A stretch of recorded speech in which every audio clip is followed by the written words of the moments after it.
Okay, all right. Yeah, they're pretty good.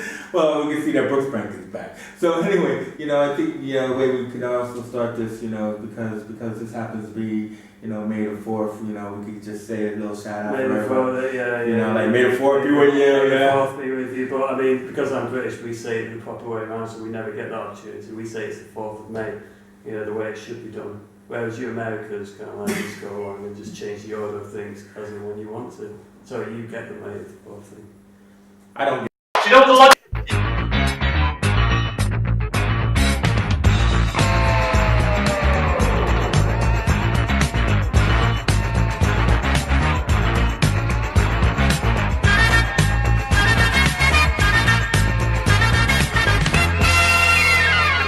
Essential. Konnichiwa. Nice one. So, James Brooksbank is back in the house. I am back. And, what I just want to say is you were well missed. Oh, well, I doubt that for a second. I do. You should doubt it. But I'm sure you probably got your PG rating when I wasn't here. Oh, yeah, exactly. Exactly, we did. But Jackson also pointed out to me that, sometimes we've been a little bit too overconfident with the show and assuming that everybody knows who we are. Right, okay. So we should, always just kind of like introduce ourselves. Yeah, exactly. So, I'm Chase Johnson Lynch, and here we are at the Essential with... I'm James Brooksbank. Computer geek, the technologist. Technologist, as you coined me at some point. Yeah, exactly. And then this is... Jackson. And Jamie has now nicknamed Jackson the Power Kid. The Power Kid. You know how we all have those, the Gatherer, the Mr. Mind. Just for the record, my missus peed herself laughing when she saw the picture, that little picture that, Jamie did superimpose our faces on heroes, characters. Oh, no, that was Colin Hives, actually. Oh, was it? Yeah. Thank you, Colin Hives, for that. My missus just peed herself about that. She's first of all, I look like some kind of hairy Sasquatch, but I mean, it's like you're having a nightmare, and it's sort of like in the nightmare you see your reflection, and this is what I look like. I know, let's be a superhero. Yeah, here you are, your Captain America outfit, like look at. I look like a giant Urkel in the Captain It doesn't right. Pick how I come back. No, exactly. So anyway, for the show, we usually start off with what's in your bag, but I did it again. Like last week, I had my books set aside and everything, and I got them. I've not even got a bag. I've got a phone because I have been reading an awesome comic book series. So well, yeah, exactly. So we can metaphysically say what's in our bag and everything. So it's not like we're getting paid by Forbidden Planet or Worlds Apart to actually show their bags and pull it out. Exactly. Now that Forbidden Planet has a TV in there, they should be actually showing the Essential. Yeah. But give Forbidden Planet a shout out, why don't you? So anyway, what's in my bag this week is I want to continue on what I said last week about convergence because of the whole big, hype around convergence. How is it going? Now, actually, convergence is getting better. I would like to say convergence is getting better for one of the reasons that Ian didn't like it was he just thought hack writers were writing these stories. But I just actually read the new Teen Titans with Marv Wolfman writing it. Oh, okay. So the guy who actually brought them into life. So that is what they should have done. They actually went back to the well and got the writer who created. We're talking about the ones where with Nightwing and Starfire and stuff like that. And Marv Wolfman actually wrote this. So it actually was really good. So last week I was talking about the specific stories because what happened was when it first came out, 0 and 1. What the hell was that? Yeah, and then the first week of books was just like, it didn't pull you in. It really pushed you out. And I was saying as a Silver Age fan that I really wanted to really revisit my heroes. So when I picked up Superboy and the Legion, first of all, I couldn't tell whether he was Superboy or Superman. Okay. You know what I mean? And then they had this weird, awkward little romance of a needy girl in lightning lass trying to get with Superman. Because Timberwolf was off somewhere and she couldn't find him.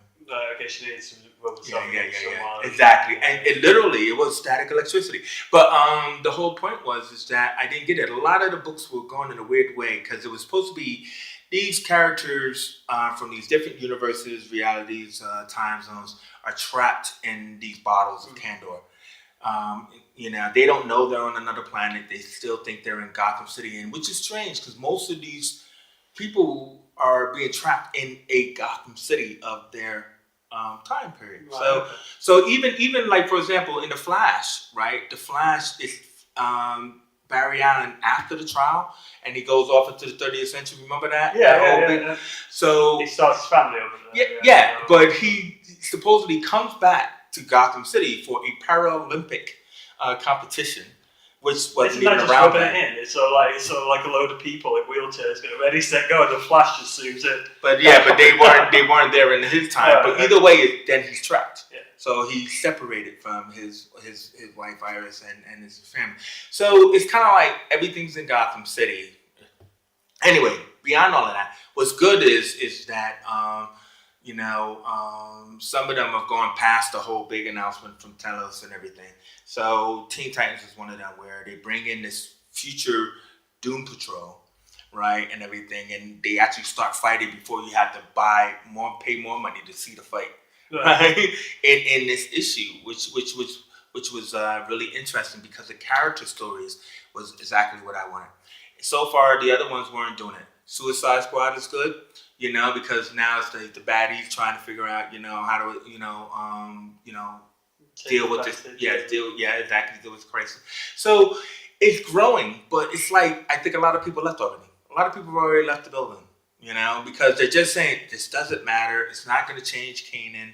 It's not going to matter. Why should I waste all my money on the books? So I think it does matter. It doesn't matter to buy all of them, but do you think it's going to have a payoff? I mean, is it going to be a payoff? Is it going to be, is it going to be like a death of Bruce Wayne kind of like it? Oh my God, that was so horrible. Yeah, no, I'm not saying it was a good thing, but are they going to have kind of like some sort of thing where they're going to be able to get another years of stories out of the after effects of something that happened? Do you think is there anything that's worth it? Do you think at the end of it, or do you think it's just going to go back to DC being DC? Unfortunately, DC is going to go back to something. Kind of like, remember when All-Star Squadron years ago, and all of a sudden after the big crisis, the Justice Society finally grew up to their age because they had kids and they were going to introduce the Infinity Inc. I think something like that is going to happen in Convergence. I think there will be some kind of payoff, but we can't see it just as of yet. How many weeks has it been? Yeah, we're in week 3 now. So it's not long again. So. Well, yeah, but the problem is that week 3 only means the fact that the books, I think they go 7 weeks or something like that, and most of them are still in episode 1 or issue 1. You get me? So it's kind of like 4 books this week, 4 books that week, So they got a lot of books. Yeah, you've got to wait till you get them all to actually read them in order. Exactly. So yeah. Well, but anyway, I still think I'm still going to stand by Convergence. Is what my whole point is. I mean, I wish it luck. All that stuff. I wish it luck. I just hope that they don't.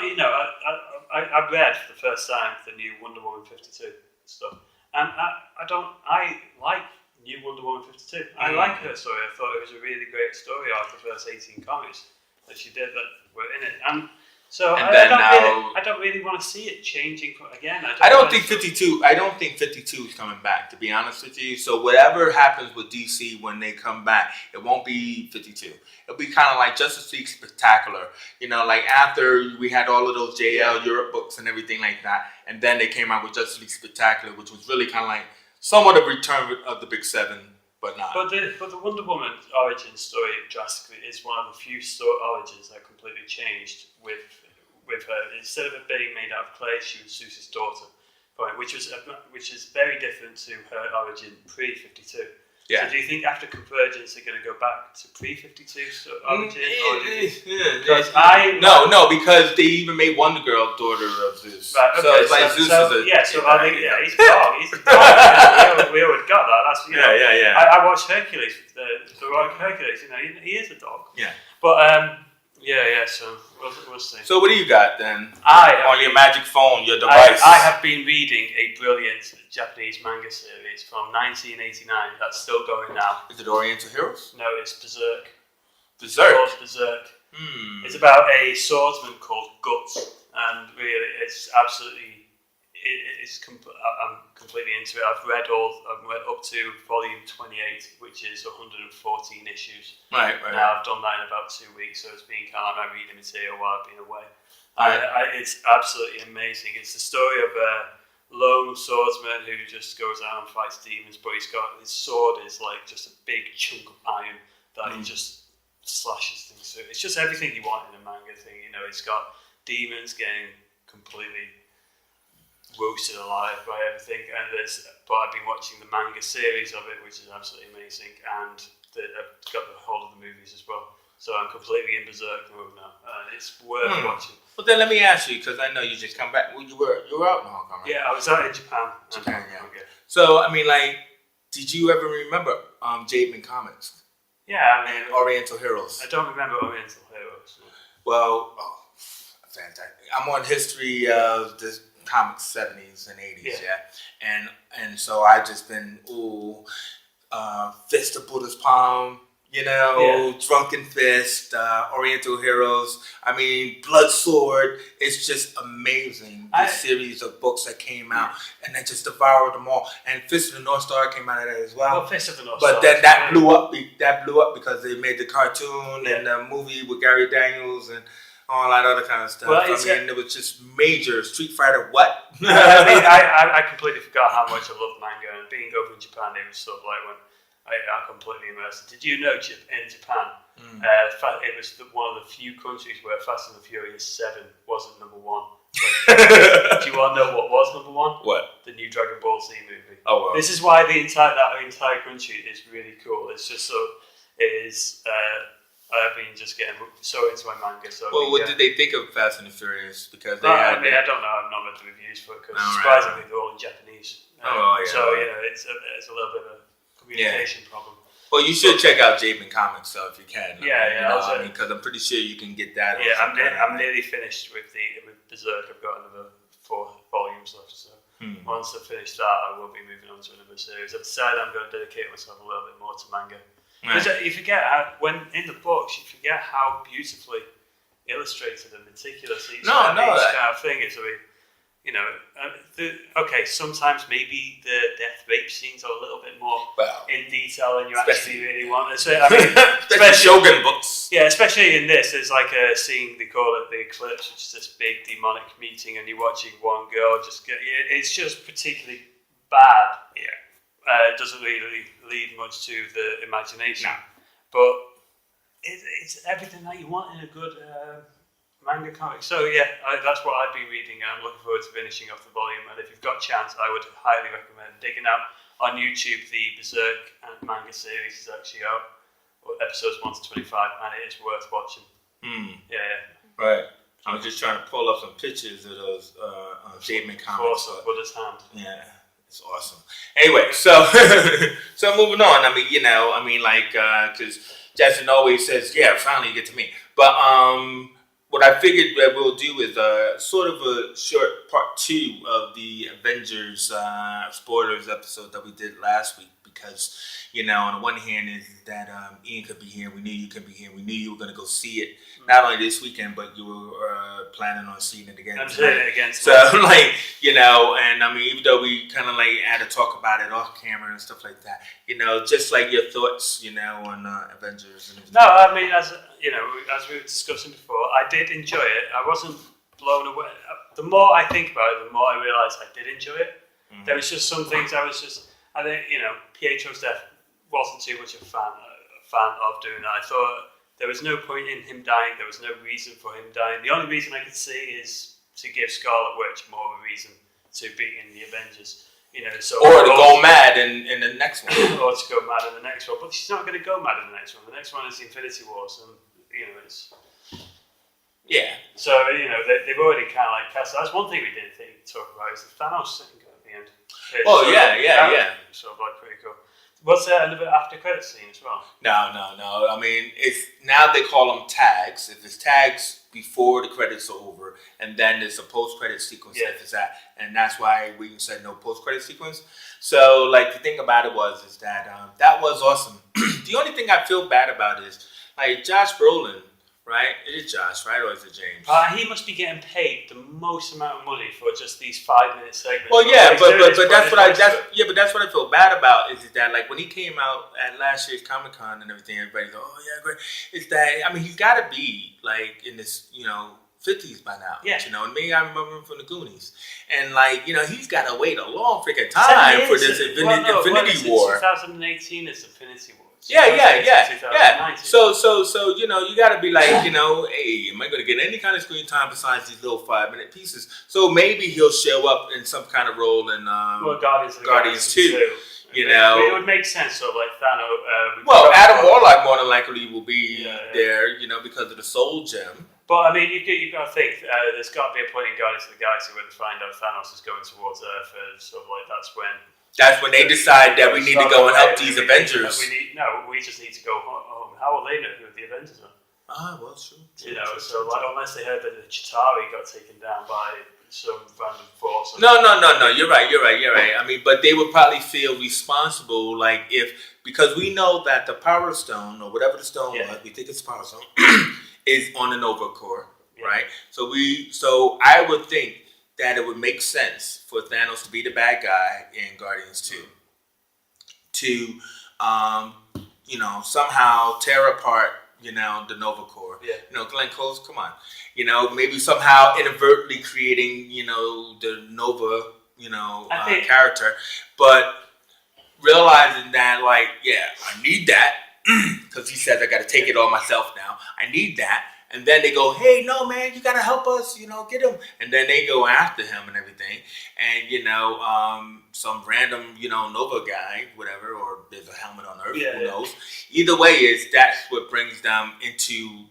Well, isn't the Nova power, isn't that kind of the power is split over all the Nova agents? So as one agent dies, the power then gets disseminated into the further ones. Yeah. So you could imagine, the way that Thanos ended up in that one, I guess I'll have to take it all on my own then. You could imagine that maybe at the end of the Guardians film or even halfway through, it's just Thanos just lands and just basically hooks his way through it. They're throwing everything at him, he's just kind of like flicking them off like flies.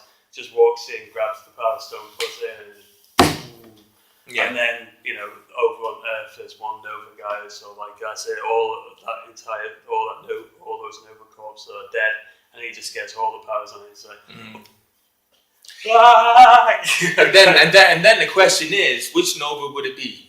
Would it be Sam Alexander or would it be Richard Rider? Does it really make a difference? Does to me. It's gonna make Richard Rider was my Nova, not Sam Alexander. It's gonna make so little difference to the storyline about what if anything they're gonna combine the two into the same one, because they're not going to be able to bring. So I don't really think it matters. I just think that if they're going to bring the Nova Corps in, then they're going to bring it in that way in some way, shape, or form. But I am looking forward to seeing what they do with the Infinity War. Civil War first. Civil War is first. But the thing about it is, back to the Infinity War, because my fear, I think my fear was somewhat quelled by that final Avengers fight, that circle fight. Yeah. And also, what people don't talk about this, I mean, like everybody says they're doing spoilers. I want to do a real pure good spoilers. When the city Slovakia, whatever it is. Some made up. When it rises, right, in the air, right, that was a shout out to Graviton, didn't you think? Yeah. Okay. Graviton and the fundamental, whether you watch the cartoon or you read the comics, that's what Graviton would do. Graviton would just say, you know what, forget it, and he would lift the city, right? And the Avengers like, hey, what the hell are we gonna do? So, I love that. That was awesome.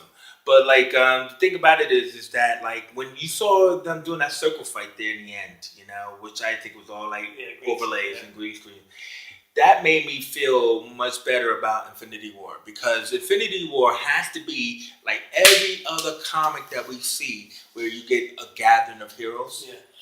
Where they're all gathered together in one space, where it doesn't look like, hey, 7 is too many on the screen.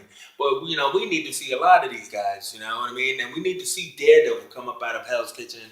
We need to see Luke Cage and Spider-Man and Doctor Strange. When you see what they did with Daredevil does not fit into the Avengers world. The world that they're painting with the Avengers is vastly different to the world that they're painting in Daredevil. It's like Daredevil is going straight down to street level. I would be surprised if it goes any further than. I'd be a little bit disappointed. Even to the point where if they did have Daredevil turn up in Infinity War, it would Daredevil swing in with his billy club, look at them getting their asses kicked, and go, "I'm going this way." But then also, Daredevil's blind, so you can't do that. Well, but what about like what they usually do?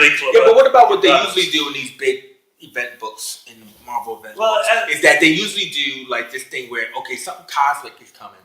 And usually you would see like Daredevil on the rooftop or Spider-Man swinging by going, what the hell? You would see that sense of ominousness. I'd like them to see them use Daredevil in that kind of way where it's sort of like it's almost this is far too big, so I'm going to look after the looters. I gotta be in the home front. I'm going to stay where I'm needed. And it's sort of like similar to Spider-Man back in the old comic books. You look at Onslaught, in the Onslaught saga, Spider-Man didn't go up against Onslaught until, it was like the last resort kind of thing. So he kind of like stayed street level and tried to keep that under the wraps. So, it's going to be... But see, this is what I'm trying to say is that like, because we also talked about this, is that like when all the Ultron bots, came and attacked this, the city, and the Avengers are trying to, take them out and stuff. And it felt like the first Avengers movie, right? And so, like, in that fashion is that, like, there are only 7 people, 2 of them are human, expert fighters, whatever. But, it's kind of stupid. It looks like a cartoon in a way, when they're, like, ripping off Chitauri heads, like when Black Widow is jumping off from bike to bike and, like, knocking, killer insectoids. But that's what you want to see. Is no. But what I'm trying to say, is that what we need to see really is that we need to see more heroes. And I think that's what Infinity War is supposed to do. It's supposed to be like, look, I tried Chitauri. I tried, there was Ultron bots. We need to give them some actual people who think for themselves. If Ultron and the Chitauri, Loki on his own was never going to beat the Avengers all teamed up. Ultron on his own in that incarnation was never going to beat up all the Avengers on their own. Thanos is going to be the one villain who doesn't need henchmen or big massive armies. He will just stand toe to toe with the Avengers and just go bang, bang, bang. Thor's hammer comes out and just go kind of like Korvac. The only it's what I'm looking for. There's going to be a scene where they all fight him separately and they all get knocked out and then they pick themselves back up. So Cap goes, Avengers assemble, and then they kind of like Thor's hammer comes out, and then Captain America throws a shield and Thor calls lightning down on the shield and electrifies him. And at the same time, Spidey grabs his web and whips it around and smashes it into it. That kind of teamwork is what I think the Thanos stuff will kind of like bring to it. And I'd love to see that. That does sound like it'd be cool. But it's just that I don't understand why it's in 2 parts, right? Because Thanos, especially with the glove and having all the gems, right? And we've seen it. We've seen Infinity Gauntlet. We've seen Crusade. We've seen all the books. It's like Thanos, like you just said, can't go toe-to-toe with these people. Yeah. But it was only when Thanos felt like he was showing off for death that he felt like, okay, I'll make it easy for them. Yeah. I'll depower myself a little bit. Come on now. Come get me. Right? Hence that, like, famous picture, come get me. So, I don't know how they're going to turn this big ultimate battle into fighting just one guy. I've said it before, like weeks and weeks ago, about how I think that would work really well. And it's like bringing in the defenders. You've got Doctor Strange, and you've got the Luke Cage, the Iron Fist, Jessica Jones. You got all those Hellcat's in it. Yeah, Hellcat. You got all those people getting built up in the defenders. Now, what would work? I think it would be so awesome. It's kind of like at the end of the first Infinity War. Is the Avengers cast as we know it getting decimated in some way, shape, like the Avengers disassembled? Yeah, well, no, getting shoved into a parallel universe or in some way being hidden from the world, and Thanos winning, and kind of like then in between that, the movies and Marvel Agents of S.H.I.E.L.D. and Daredevil is dealing with the repercussions of what's going on there. The Inhumans is kind of like trying to pick up in a world that's being devastated by Thanos in some way, shape, or form. And then in the second Infinity War, you have Doctor Strange turn up with the Defenders and kind of go, we need to do this. And they form a battle plan in some way to get one of the stones off Thanos' glove. and they choose some sort of spell to bring back the Avengers, and then in that last half an hour battle scene, when everything's all done and dusted and it doesn't look like they can win, all of a sudden you see Cap's shield just come out from nowhere and just Thor's hammer, like Thor always show up. Thor's hammer just come flying out and chin Thanos, so he's just like, what's that? Then at one side you got the original Avengers, on the other side you got the Defenders, in the middle you maybe have Spider-Man and Daredevil, or everyone else, and it's just like a bit Marvel, assemble, and just everyone just goes. No one would make your theory work, which I like it. Is do you remember the series Captured by the Collector? Yeah. Right? So like what it was the Collector was capturing different Avengers because he was saving them for Korvac. Yeah. Right? They could just switch that and make it like, because we've seen the Collector and Benicio del Toro, man, in such a small role in Guardians, that he can do that. He can actually see in the Infinity War, he can see that they're going to lose. Yeah. They're too hard-headed. They think it's just about them. They're going to lose. And he can, whisk them away. So I like your idea that they go off somewhere. But I'm trying to say is, have it be that the Collector takes you away. So, and I would really love to see them tubes, just to see a tubes full of heroes. Yeah. And everything. Because the Collector's got Andrew Warlock in the Cocoon. So then Andrew Warlock probably comes out as well or something like that. But, he got them all. Kind of like... Please, get that one. But that still be Gnort, the Green Lantern. But he's got them all in tubes, because he figures that we're gonna have to stash you guys away or something like that. But that would be really cool.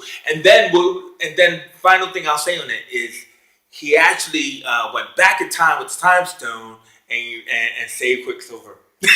No, because there was a big in that suit. There was a big Quicksilver Hawkeye scenario in that story. But I think that would be really good because we have the Collector, right? That it would be really good to have him make some sense with the Infinity War. So I think that's cool. I think if they did it that way, but I think.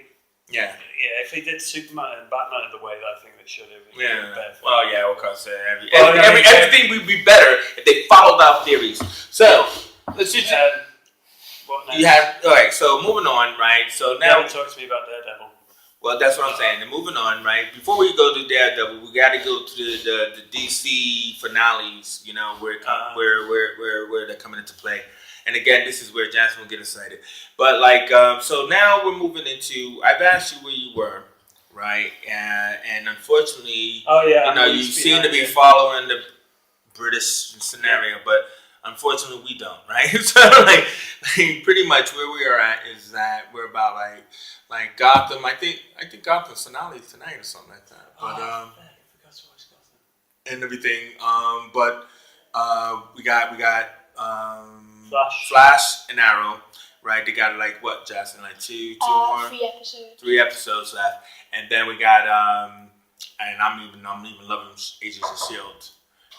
and stuff like that. So what's happening is, first let's deal with the Flash because that's the major one. Because me and you had also our takes on Wells, and I was right. Harrison Wells wasn't the Reverse Flash, and I will hold out that Harrison Wells is the Flash.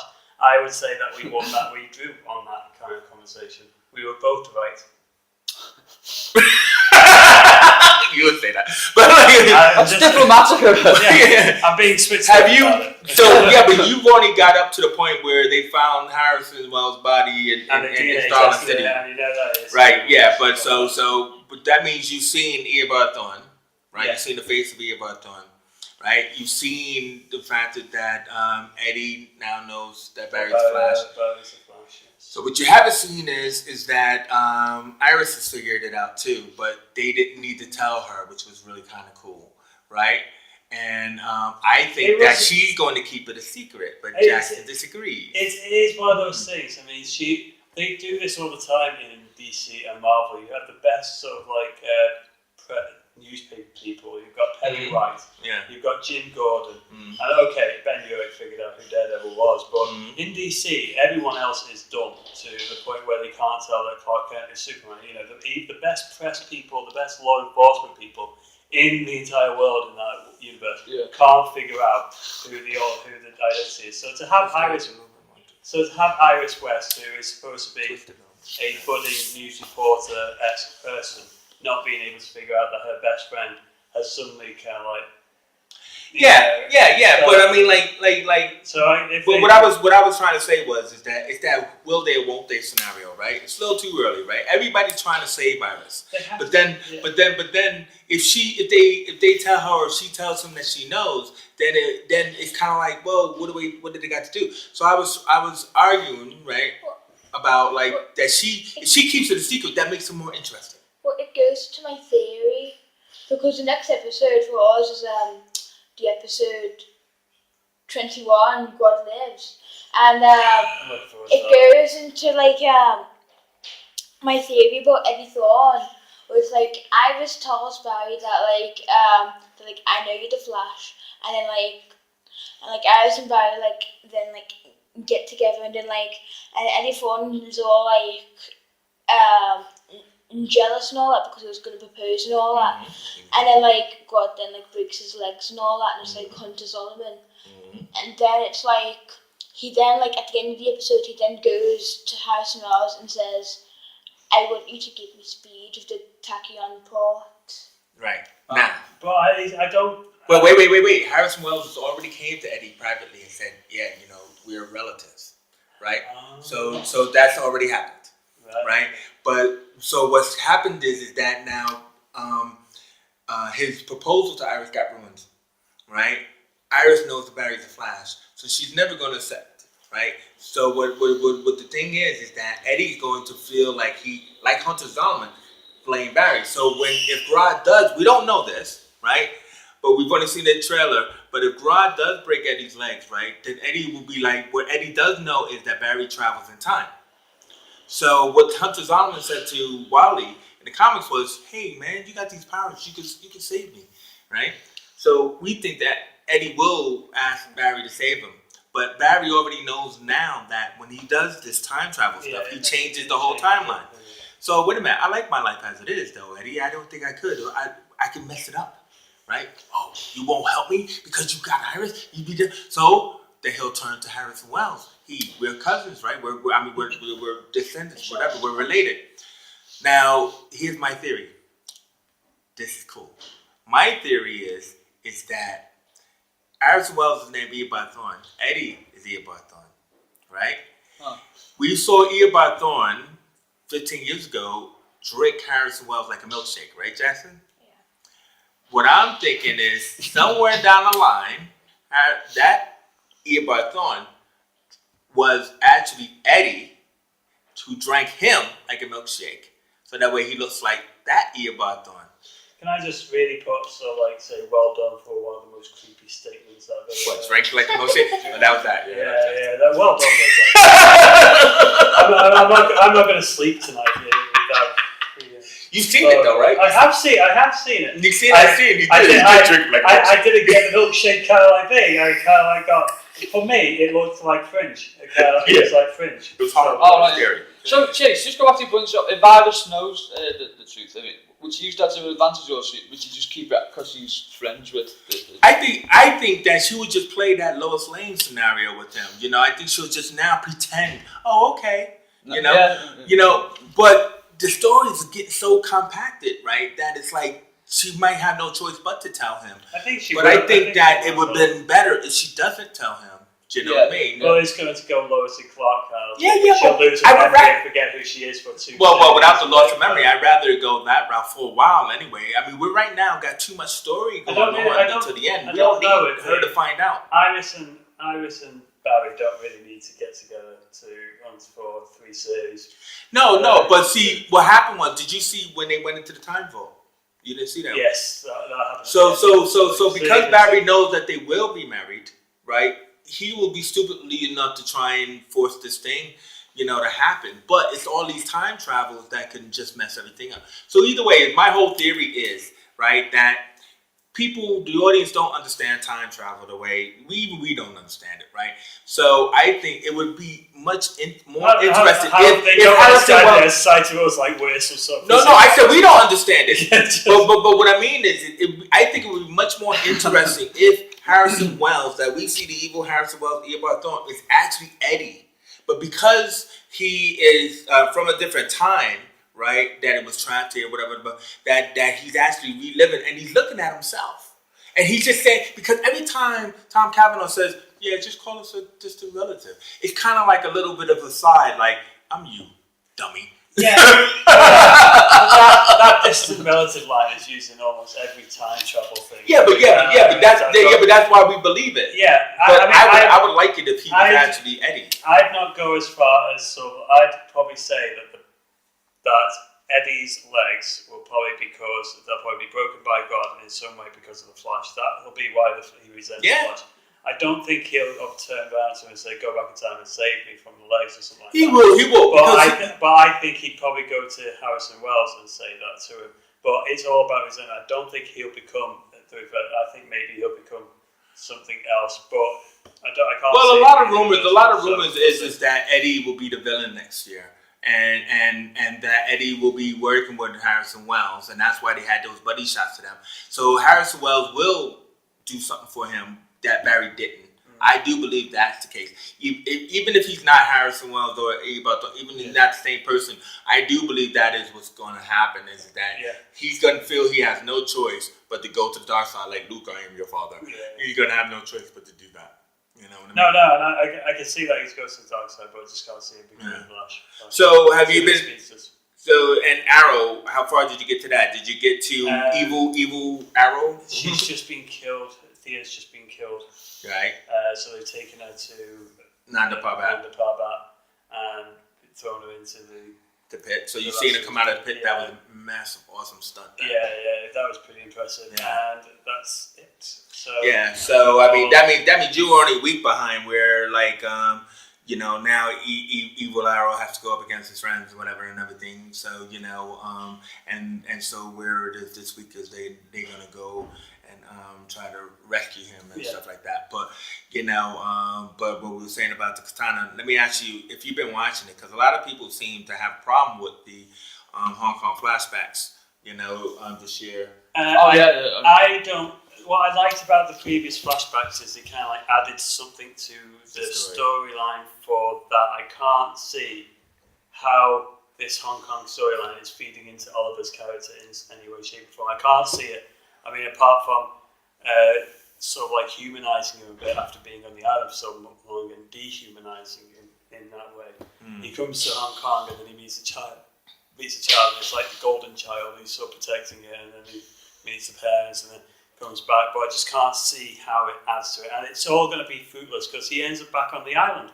We know he ends up back on the island, but we don't know he ends up back on the island. He just says when he comes back, they find him on the island at the very first episode of Arrow. They find him on the island.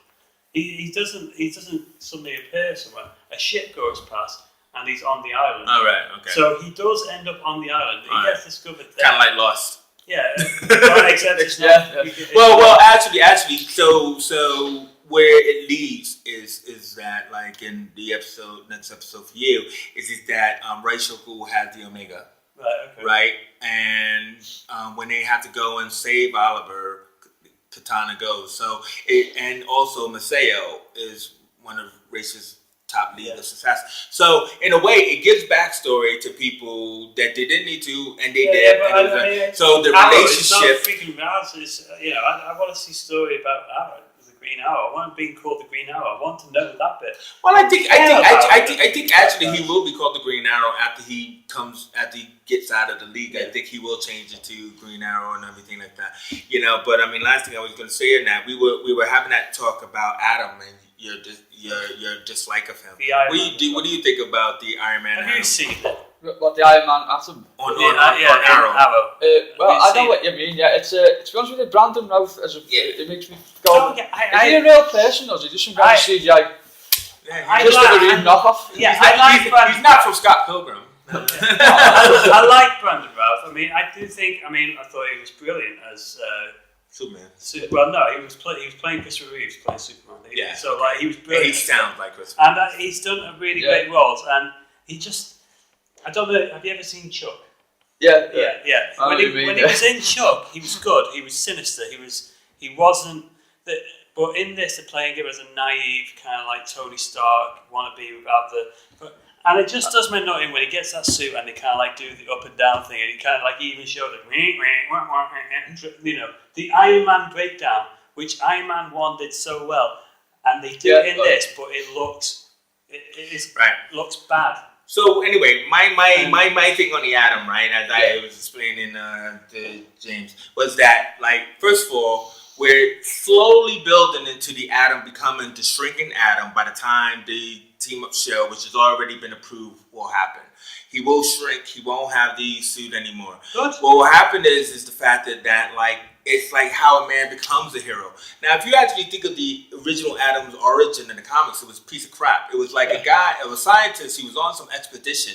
He went into a cave, and all of a sudden, it had a white dwarf star meteor. He put that against the sun, shined it on a piece of glass, and he shrunk. It was stupid.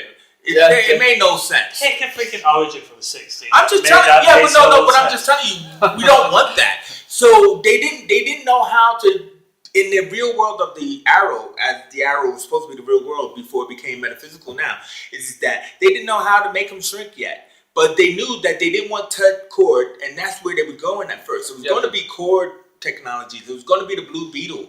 And they realized, no, we don't want that. And so in creating the Atom, they had to figure out a more realistic way. So now he has the nanobots in his brain, right? He also has the microbots in the bugs, and he realizes that going big is not going to work for me. He realizes he can't fight, but he's a scientist. So he can actually be more of an exploratory scientist by going smaller. And that is exactly it. But it's just the whole fact that they've gone through this sort of like process. What they've done is killed 2 hours of my life watching this guy who kind of like goes up, goes to be a superhero, then figures out, actually, I'm not that good a superhero in that situation. And then how many? What kind of superhero would you be? I mean, mate, I'm not trying to be a superhero. He is though, and this is exactly it. Well, what we're doing is we're watching a superhero failure movie. Yeah, but what's great about what's great about that is his backstory of being too weak to save his wife, right? Wanting revenge. He's not Bruce Wayne. Even though he's as rich as Bruce Wayne, he's not a fighter. So that's why they had to see him with the Arrow, had to fight for him. Yeah, exactly. Yeah. I love it. It's amazing. That shouldn't have. He's a really smart guy. Yeah. Surely he can't make himself fight. Yes. Surely he should have kind of come up with the logic, kind of like going, I've got this really good suit, but I can't fight. Well, where's the problem here? It's all like, I think if I could fly, even to a point. That's a metaphor for Brandon Routh in general. Yeah. He looks good, but he can't. But even to a point where he realises he is so bad at fighting, he creates this neural interface thing so somebody else can do the fighting for him. I love it. I think it's just wasted so much of my life with that whole entire thing where I'd rather him just have got a suit and shrunken himself down and have a really entertaining episode where Felicity just spends all her time on her hands and knees with lots of camera shots just going up on her arse and just trying to look for him in the carpet. I'd watch that a lot more than watching him trying to look for him in the carpet. I wonder where he is. I want to see Honey, I Shrunk the Superhero. That's awesome. I bet you that's the title of the first episode. That would be really good. I love that. That's amazing. Have Rick Moranis suddenly turn up, and awesome. Awesome. Anyway, now before we end it, we got to end it on our Daredevil series review, and everything like that. So go ahead. I mean, I know what mine is, but go for it. I don't think I've said it enough, but I loved it. Well, nobody heard you say it. I loved it more than anything that I could possibly have done. I have never enjoyed 13 hours of TV more than I enjoyed. I watched it in 48 hours. I didn't watch it in 48 hours because I actually had stuff to do, but when I had spare time, it was on in the background. But I couldn't. It's one of those things. The thing is, I can watch Arrow, I can watch The Flash while I'm working. So I could still take everything in. Yeah. Daredevil is not a series I could just sort of like do something else in the background. I had to pay full attention to everything, and it was every single aspect about it. I loved how good Charlie Cox was. I thought he was absolutely brilliant. I thought Karen Page. Karen Page was so well. Yeah. Everything. Let's talk about Karen Page because, she was one of the original girlfriends. Everybody's waiting for Elektra to show up, but Karen Page kicked serious butt in this. And I loved how she wasn't weak, but I love it how she took charge a lot. Not just with Wesley, but she was really powerful in that. And I like the whole sort of like underlying thing where you know that there's more to her. There's that bit where Ben Urich comes over to her and goes, I've learned my lesson from listening to people like you, and he insinuates something in passing. If you know the comic books, she did porn and she did lots of stuff. She shot somebody in the comic books. Yeah. So, did she? So that's why it didn't come out of nowhere. Then I didn't know that. No, there is stuff Karen Page has done in the comic books before, and they've insinuated to her. So she's a heroin addict, wasn't it? There was a heroin addict at one point as well. So there's all that subconscious, and that's what that girl does so well. Because I liked her in True Blood. Oh yeah. And she played this naive but dark kind of character, and she does it really well. So I thought she did a really great job. So Kingpin, you want to say about it? I think everybody says the same thing about it. Rabbit in a snowstorm. Yeah, Vincent D'Onofrio. He has this whole almost childlike innocence about how he's trying to do everything, but it's sinister. It's just so well done, that character. I'd like to say a big, Rosario Dawson. Claire Temple. What's going to happen with Luke Cage, you think? Well, I think that they should use her in the same way that they used her in Daredevil. Not too much, but enough. She mentioned. Do you think the person she mentioned in that was something to do with Luke Cage? Because she mentioned, so let's see. No.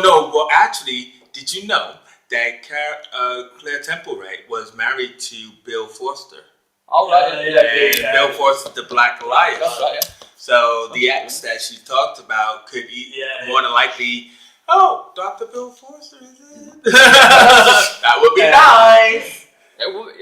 I think Daredevil's probably the most satisfying TV series ever built around the comic book ever, and it's kicked it to another level. Everything else is going to have to aspire to be as good as that. You hope that because Jessica Jones is next, that they're going to still keep the darkness. But no. What I've heard. Please tell me they're not going to. No, they're not. They're doing the darkness. Each one of these movies is kind of like going to be a different thing. Jessica Jones is going to be more noir, crime noir kind of like feelings. Alias, but still, it was dark. But it's kind of like this whole private detective crime noir thing. Whereas Daredevil was gritty. This is going to be crime noir, and then Power Man is going to be kind of action. So Iron Fist would be fantasy, perhaps. Maybe? Well, martial arts. Yeah, but wait. But they've already casted David Tennant as Kilgrave, so it's going to be dark. It's going to have a dark, but it's got the film styling of it. It's going. I hope so. That's so it's going, but they're doing it in a different format for each one. Well, actually, they said I went on IMDb like the other geeks, and Jessica Jones' co-star is Luke Cage. Yeah. So one of my pet peeves of Daredevil was that where's my Easter eggs? And I think so many. No. Well, I wanted to see Easter eggs. But what it was that because it was a year one story of Daredevil, because in the end that's when he puts the suit on, that now all the other shows will have Matt Murdock, will have Feige, or will have Daredevil. So he's the first of the I can't. There were so many Easter eggs in that. I just meant I meant because he's setting up these other three shows. I wanted more of a setup, and I didn't get that.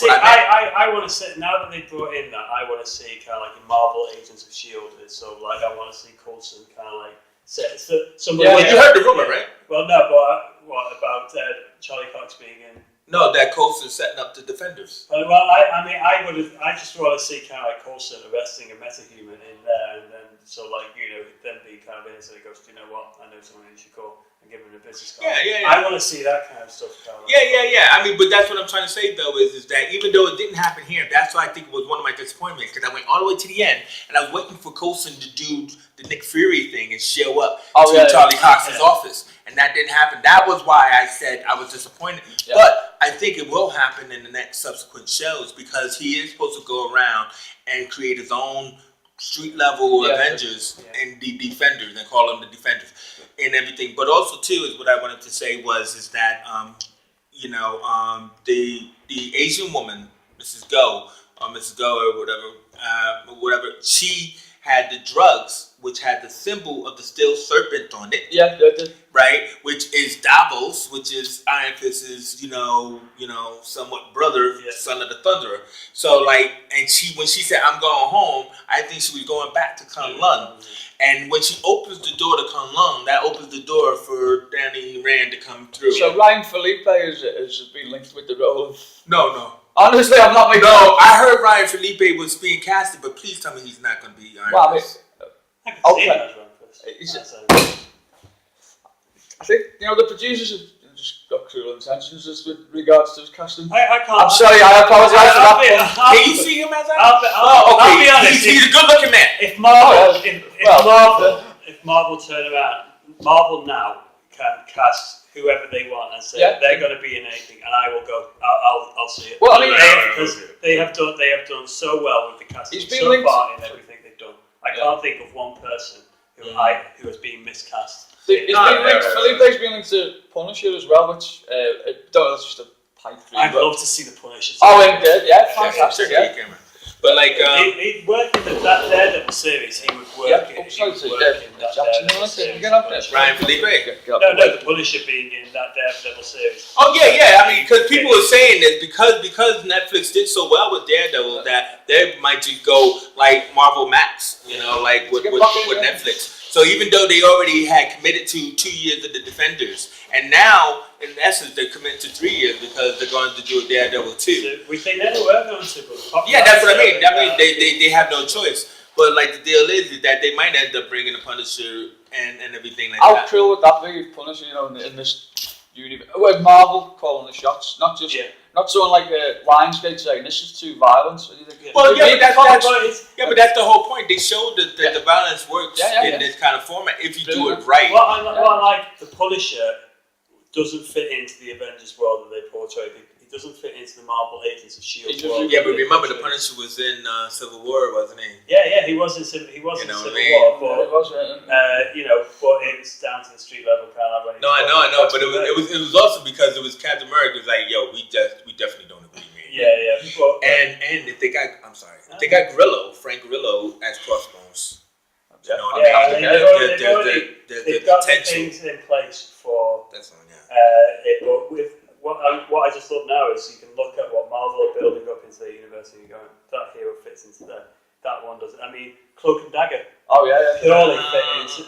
Into Netflix. Into the Netflix scope that they're doing. Yeah. They got all these brilliant characters now that you can and Spider-Man is one of the characters who you could see would cross into the Daredevil series. And going into the Avengers. It's New York. Yeah. I mean, the thing though about it is that I would think that would be really interesting thing if they actually try bringing Punisher into Civil War. Yeah. Right. And as a way of introducing them to Netflix. Do you know what I mean? Instead of Netflix introducing, the other way around. Instead of TV introducing the other way around. Yeah. Do you know what I mean? I know what you mean. And stuff. I think that the extended length of given to characters, because your average audience might go and see a 90-minute Daredevil film and say that's not satisfying. But if you go with the 13 hours, you're investing. Yeah, well, Charlie Cox has said that they offered him movies in his contract as well. So brilliant. Depending on depending on the success now, they might say, hey, why not just throw it on the slate? And everything I don't think they should do a Daredevil film, and I think what they've done with that character is. Oh no, you're right. But I mean, it's in the contract, so absolutely. He should appear as he definitely should appear in Civil War. There's no doubt about it. Charlie Cox should be in Civil War. Yeah. Because, it comes down to, the protests, Captain America's protests against it. They need a legal mind there. Yeah. The person who's going to lead that legal charge is going to be Matt Murdock. Yeah. And It's like, that's what I'm trying to say is these movies now, it's like, people are saying like, where can the Marvel Universe go after Thanos? And the deal is that they could do things like that. You don't have to, just because you're in a movie, it had to be a big event. It could be like, we need a lawyer, call Matt Murdock. It could be just a drop in, because those guys are getting paid a mint anyway, you know what I mean? Could you imagine if one of the things that kicks off the Civil War is the Hulk thing? Bruce Banner being arrested for it, and Matt Murdock. They do like a little trial thing for the Hulk. Be good, yeah. Just a little bit of a sort of like a little bit of a Jack Smith in it, just for the sake. No, exactly. He's the judge. He's the judge. There you go.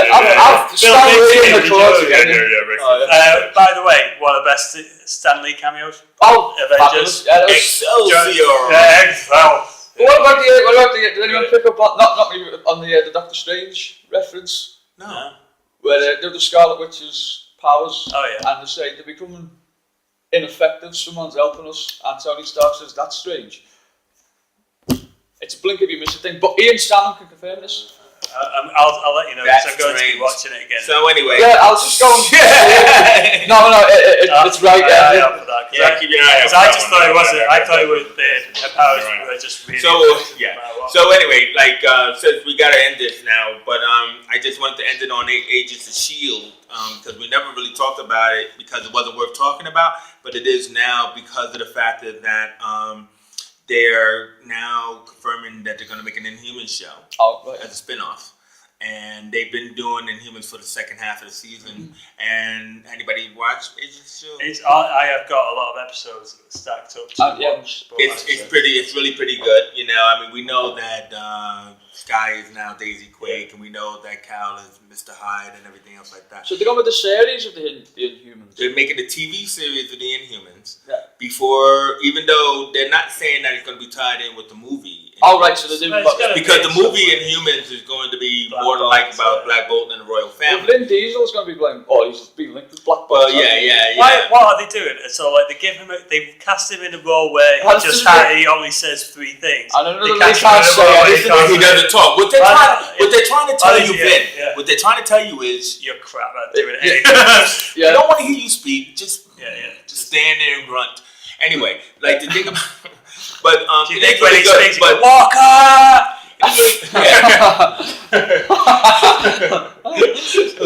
is really good. But and also they have that girl in a flower dress. Oh yeah. She's looking like Tigra, but she has psychic powers now and everything like that. But it's because she still turned into Tigra is also an interesting thing. So they show that there's an offshoot of the Inhumans somewhere in a place that they call the Afterlife. Okay. And it's not Attilan, or they don't have a royal family and everything like that. But it's pretty interesting. It's pretty cool.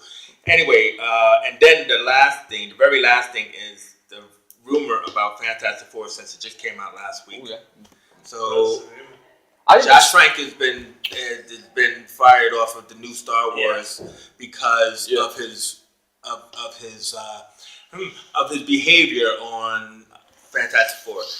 Reason why the first trailer didn't impress anybody was because supposedly rumored to be that was Trank's trailer. The movie was not working at all for the studios, but they didn't want to kill it, so they brought somebody in. I think it was Matthew Vaughn. They brought somebody in to remake the second trailer and also to fix the film and reshoots. That's why the film got pushed back. So the film looks better. That doesn't make it look great. There is not one thing about that's the rumor. Thing that just thrills me in any way, shape, or form. Even the second trailer, because everybody loves the second trailer. I'm not that fussed about it. I just don't think I don't. See, I'm not into it. I was thinking this looks good, but then I was thinking it's still not the Fantastic Four film that I would prefer to have in a Marvel Comics universe. It's not in the cinematic universe, and I just think. But I mean, I'm friends with a producer called Danny Lerner who worked on The Expendables, and he said that it's tested like John Carter in the sense that, and it's a similar situation in that Andrew Stanton, who directed John Carter, clashed with. It was just the audience is just indifferent to it, so they brought Matthew Vaughn back in and they've made it a bit more accessible for you know. Yeah, I mean, don't get me wrong, Matthew Vaughn is really cool. I like what Matthew Vaughn does, but I'm just not sold on anything on the final film. Well, I was looking forward to it with the second trailer. I hated it before the second trailer, and now these rumors now are like, I actually was one of the people that didn't like Chronicle, to be honest with you. I like Chronicle. Yeah, but see, I'm one of those who didn't. But what I'm just trying to say is that rumor has it, like, because there's more coming out about it, because people are just like, Simon Kinberg did refuse to work with him again. You know, that's why he got kicked off of Star Wars. But rumor has it because he was always like either drunk or drugs, whatever it was. That's a rumor. No, that's not a fact. But people just didn't like his attitude on set, and it happens. You know, like his head must have blown up, or whatever. But someone in Hollywood is arguing with someone being on drugs. Yeah, no. This is on drugs all you want to, as long as you come to the set correct. And on a movie that needs correction. I'm not on drugs. I'm sorry, I'm not talking about you. I'm talking about Logan. I'm joking. I'm talking about him. I'm not on. But like, I'm only just trying to say that. You know. It was just a factor. Is like, this was a very fragile property to begin with. Yeah. And they needed Edgar Wright specialist, and they're going down that route. And and all the rumors are happening, but nobody's been stepping out on Trank's side. So that is a fact.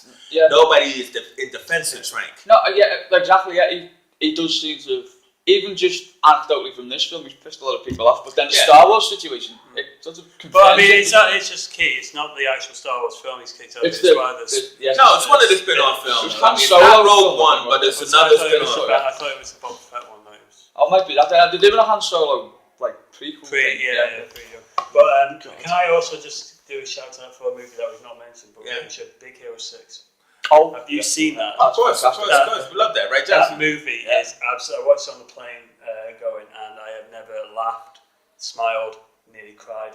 It's so much before in a movie. When they got Baymax back, I looked over at my wife to make sure she was sleeping on the plane. The death of the brother was like... Oh, it killed inside. It was so, like, just so... It was and I love it how it was a long montage, more than one song, I think. But it was like... I just thought, and it was so beautifully done. That entire world of San... What's the name of the city? San Tokyo. San Tokyo. That's brilliant, isn't it? It was brilliant. I really kind of really love that film. I'm going to watch it again and again and again. Yeah. Can I just say that the Columbia producers have greenlit the latest Masters of the Universe movie script? Thank you.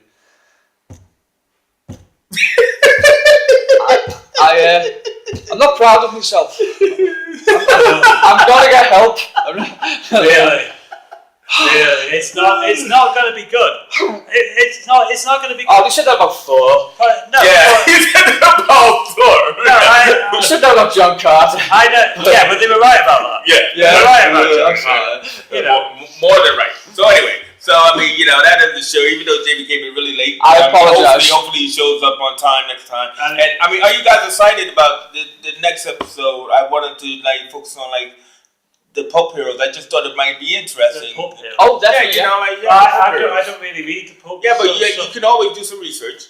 Everybody knows the Shadow and all this. I know the Shadow. But I didn't even know that there was a Yellow Jacket comics. I could always talk about Alec Baldwin's Shadow. The Shadow. Everybody knows the Rocketeer. Spirit. You know what I mean? Doc Savage. What was the magician thing? Abracadabra. No, not Zatara or anything like that. In the old films, Chandu. No. Man, I was hoping you would help Couldn't me. you classify Batman as a pulp hero though? So go back. Well, you go back to the 40s. Well, the Shadow was an influence on Batman, wasn't it? So, but Shadow, and I had an argument on History Comics 1970s where it was like, who came first, the Crimson Avenger or the Green Hornet? And then it's like the Green Hornet came out on radio like 2 years before the Green Hornet is related to the Lone Ranger. They're both colors. Yeah, exactly. But they're both colors. It doesn't really freaking matter. I'm like, dude, get a life. Yeah. You know what I'm saying? Get a life. Anyway. What was the worst interpretation of the Phantom that you can remember? Kind of like Of who? the Phantom, because Phantom there is a pulp. Billy Zane's version, or I love the Billy Zane. Billy Zane. Defenders of the Earth. Do you remember? Oh yeah, the cartoon. Why don't they make a film about that? With Flash Gordon, as long as he killed the kids in the first 5 minutes. Yes, exactly. No offense, Jackson. It's just that. No. But Lothar needs his own film. But I mean, this guy, the Avenger it became like Justice Inc. and stuff like that, and it was just like, I mean.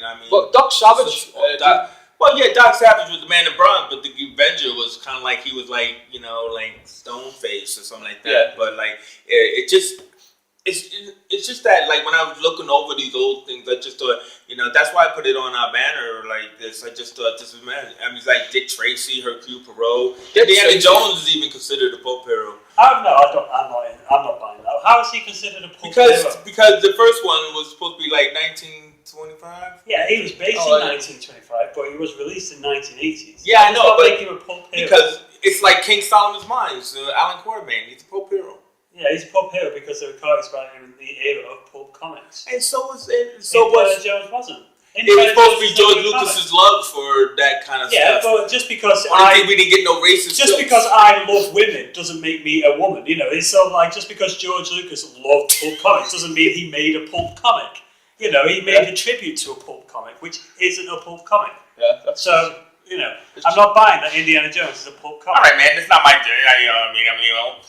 Is Jarvis Cocker, is he a pulp hero? But yeah, I apologise again, sorry. Yeah, whatever. No, so like if I throw oranges at people, am I a pulp vigilante? It's just you had to wear a suit and a tie with black gloves.